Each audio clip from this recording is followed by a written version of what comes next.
আসসালামু আলাইকুম রাহমাতুল্লাহ ওয়া বারাকাতুহু। আজ বিশ্ব নবী দিবস উপলক্ষে আমাদের যে পথযাত্রা শুরু হবে এবং এই অনুষ্ঠানে যারা যোগ দিয়েছেন আমাদের ভলেন্টিয়ারদের বলবো যারা ব্যাচ করে আছে প্রত্যেকে মাঝামাঝি অন্তত আপনারা মানে প্রথম দিকে লাভ করছি আপনারা মানে 25 জন ছাড়া আপনারা 2 জন করে দাঁড়িয়ে যাবেন।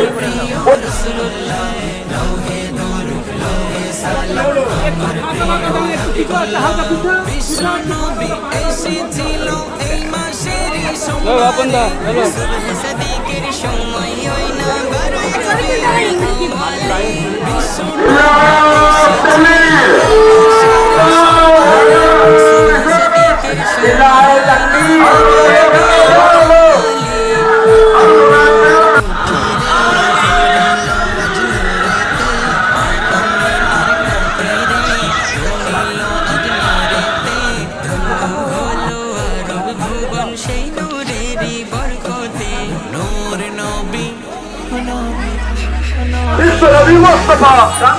প্রতিষ্ঠাতা বিশ্বনবী মুস্তাফা আজকে বলেন কিন্তু দিন বিশ্বনবীর জন্মদিন আজকে বলেন কিন্তু দিন বিশ্বনবীর জন্মদিন বাড়াই বাড়াই বলে দিন